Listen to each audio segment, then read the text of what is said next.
Hello, I'm Karen Rawls, Social Investment Manager at Chevron. Welcome to the Chevron FAB STEM Fellowship podcast. Chevron is proud to support the Chevron FAB STEM Fellowship. This one-year discovery program is designed for outstanding educators to learn, create, promote innovative and inclusive programs that teach STEM using digital fabrication.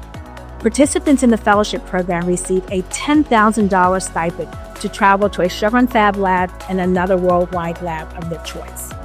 Join me in celebrating the achievements of the Chevron FAB STEM Fellows who have demonstrated excellence in education and innovations. These fellows have made significant contributions to their communities and inspired the next generation of innovators. Hello everyone, and welcome to our podcast. My name is Graziella Matarazzo. I'm Brazilian, the manager of Fab Lab Albert Sabin. I'm also a researcher and one of the Chevron FAB STEM Fellow 2025. As part of my fellowship, I'm spending some days here at Hawkins School, learning and exchanging experience with this amazing community. Today, I'm joined by Nick, the manager of the Hawkins Fab Lab and the coordinator of Fab Play Institute. Together, we are going to talk about how the Fab Lab empowers students, how Fab Play connects with Hawkins' philosophy of fair play, and why those experiences matter so much in education today. Nick, thank you so much for being here with me and also for welcoming me so warmly in Hawkins School. Could you start by introducing yourself and telling us a little about your role here? Yes. Hi, I'm Nick DiGiorgio. I am the director of Maker Spaces here at Hawkins. Hawkins School is located just outside of Cleveland, Ohio, in the United States. My role is to support all of our maker spaces that we have at our school across multiple campuses. You can find me mostly in our fabrication lab at the upper school, where we have all sorts of equipment for students to become engaged in digital fabrication tools and projects. I also support our upper school stagecraft class and our theater with set designs and prop making. And then we have a media lab here at the upper school as well, where I support film and productions with photography. At our lower school, this is our toddler through 8th grade school, we have an innovation lab. And at the innovation lab, similar equipment, just with smaller hands. And it's an exciting place to be. The great thing about our spaces is we have a lot of commonalities and through lines so that the kids are scaffolding themselves as they're starting off as little toddlers, sanding little blocks of wood, and then working their way up to doing engineering and architecture projects at the high school. Yeah, and the experience I had here, I can tell that these labs are very alive, that you can see projects all over the place, and it seems like it's a lot of learning and fun having there. And I was quite impressed to know all these spaces and the experience you guys have here. One of the things that caught my attention during my time here in Hawkins was in the philosophy of fair play. It seems to be more than just a slogan. It's something that guides relationship, learning, and even how students approach challenges. Nick, could you share with us what fair play really means in Hawkins culture and why it's such an important part of the school community? Yeah, great eye. You notice that above every classroom at our school here, across our multiple campuses, we have the sign that says fair play. And that's just a reminder about how we engage with our community and our culture. We encourage and expect students to treat others with dignity and respect, and that we are always thinking about the greater community and how we can support each other and how we can do this in a way that is managed by the community and supported by the community. And the signs of fair play are above each door to remind the students as they come in and out, and remind the faculty as they come in and out about trying to be your most authentic self and support the community around you.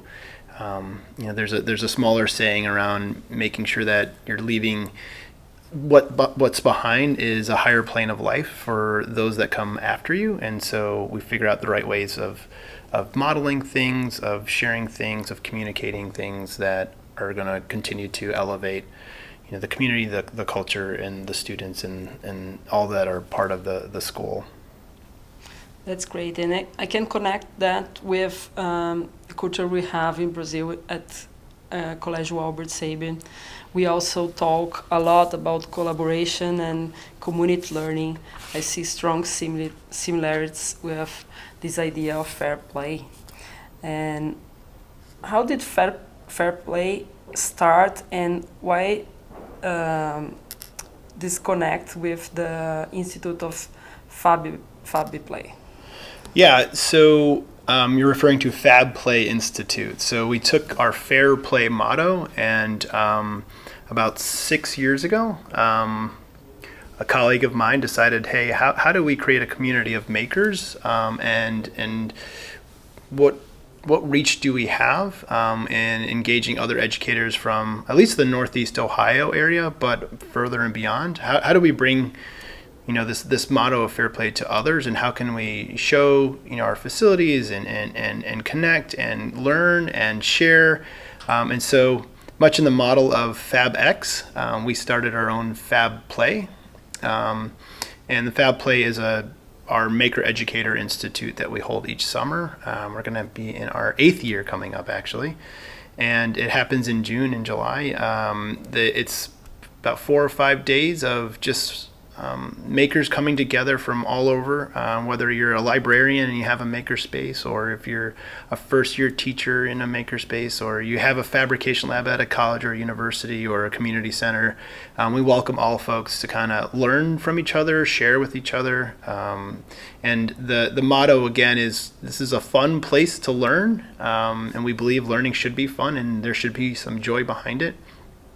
And we're sharing everything that we can about machines and techniques and curriculum and challenges, how to raise money, how to optimize a laser print, how to connect to STEM, how do you connect to science and medicine, and all of these things kind of come together at this institute, which is in our beautiful campus here. It's like a retreat, so we invite everybody to not just come to learn, but come to share, and that's how we strengthen this our sort of smaller maker network. That's great. And we were talking during this day together, and how we see that Fab Labs can empower people, right? And especially students, because they are able to create things, like create real things that could work. How do students realize they are creating something that exists beyond theory? What's the whole of fail and iteration in the Fab Lab process? Have you noticed some transformation in students during this process? How you see this empowerment happen in your Fab Lab? Yeah, great questions. Maker empowerment is sort of the language that we use across all grade levels here. We want kids to make things, but we actually want them to feel comfortable in a space and feel empowered to do so.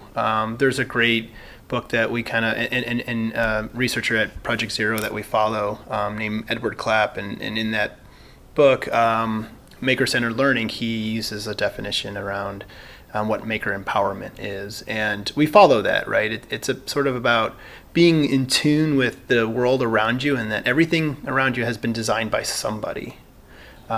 It's about then having the skills and the capacity to do those changes and make those changes, having skills in design, having skills in fabrication, having skills in critical thinking, all of those skills. And then the third component of that is the inclination, like this desire to want to do something different, the need, the want. I can fix that, I can make it better, I can change that. And so those three elements kind of come together for maker empowerment. And in our space, even with the littlest ones, we want them to feel like they own the lab or the innovation space. We want them to feel comfortable. There's not a gatekeeper or somebody telling them, oh, no, don't touch that. So at our innovation lab at the lower school, we have a red, green, yellow sticker system. So the kids know exactly what they can walk in and start grabbing and working with. The yellow means, hey, we just want to know what your plan is. It doesn't mean no, don't touch. It means tell us your plan. Let's talk about your plan with these materials. And then red is obviously something that needs to be trained on because it has a little bit more dangerous. But the spaces is all about empowering the kids. So if they come in and they need to do a project for a math class, they know what they can work on and where they can work and how they can work. They know where to find resources and support, and they can go. We're trying to take out as many roadblocks or hurdles as possible when trying to get the kids into that creative, innovative spirit. Every time there's a little roadblock, it slows down, the momentum slows down, their energy slows down, their interest slows down. So we try to make sure that they feel empowered in our spaces. And that comes with training and tuning, right? There's a lot of, here's where you start and here's how we can guide you. Here's a design process that we think would be helpful. We think you should start with some idea generation, some sketches, go to some prototyping. We do a lot of cardboard prototyping, a lot of paper prototyping, just to kind of get the ideas on paper or in a 3D model or a form that we can have a conversation around. And then we work with the kids on taking it to the next level with machines or other tools. So the empowerment piece happens at our youngest age. They feel comfortable in that space, and then when they come up to the high school, in my space, they almost feel like they're too confident, right? I have to sort of make sure they understand the safety of the space, so we do some safety and orientation. But again, it's back to empowering them so that they can come into our space to do a project for engineering or a project for a humanities class. There's lots of different opportunities that they have in the space. So in Brazil, when we talk about Fab Labs, we often connect them with innovation and the idea of global community. Many of our projects challenge students to solve real problems, develop empathy, and understand their role in a digital society, while also encouraging them to use creativity to design solutions that can make a real impact. So Nick, how do you see Fab Labs preparing students not only to be innovative learners here at school, but also to become global citizens who can collaborate, empathize, and make an impact in the world? Yeah, we have we're a very project-oriented school, lots of project-based opportunities for the kids, and several design challenges as well. But I think the best way to answer this question is I teach a class called Innovation Studio, and we give the kids in that class a variety of options, or we call them pathways to follow in this class. It could be architecture, it could be engineering, it could be fashion and textiles, it could be sustainable design, industrial design, and then any student that's interested in biomedical design, they can follow that pathway as well.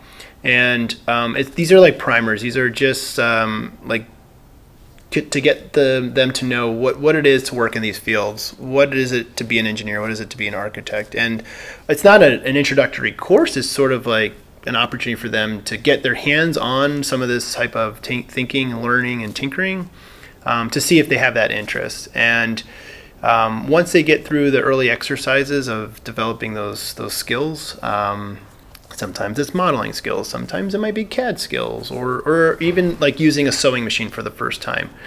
Then we introduce them into a larger project where they have to think about design in a completely different way. They're not just building a birdhouse or not just building an architectural model, but they're considering all the things that an architect would have to consider: material choices, landscape, the community and how it impacts that. So we ask those questions when they're sort of playing in these spaces, even with fabric and fashion and textiles. So, let's talk a little bit about the garment industry, and let's talk a little bit about, sustainable resources and where does, this whole phenomenon around T-shirts. Everybody wants to make a T-shirt, but what's the cost? What's the true cost of a T-shirt, and where does it come from?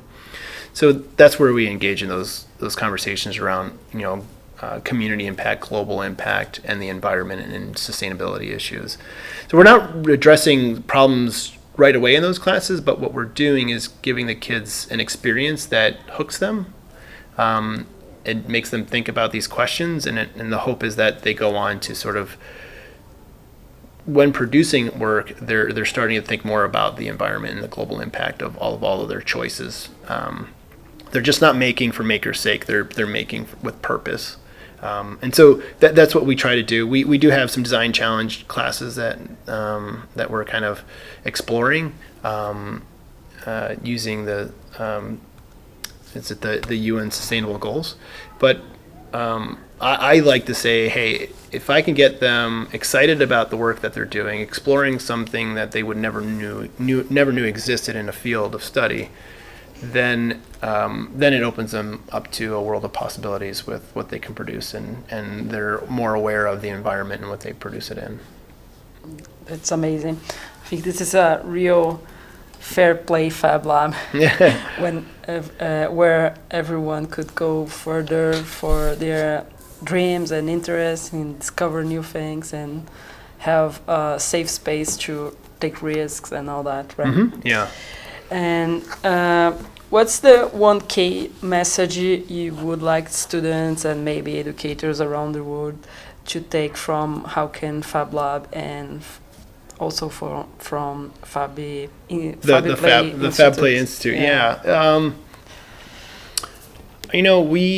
We taught a class here called creativity, and we had a chance to visit MIT's Fab Lab a couple years back, and Harvard's Project Zero. We went to a few other sites. We took the kids on this sort of creative journey, and in the end, what we discovered with the kids is creativity is something that just needs to be exercised. Some kids will say, "Oh, I'm not creative," or "I don't know how to draw," but anything that you do with practice starts to become part of who you are and your identity, and gets ingrained in you. And creativity is one of those things. So if you don't know how to design something in Tinkercad or on a 3D printer, then just start tinkering, right? That's the whole reason why it's called Tinkercad.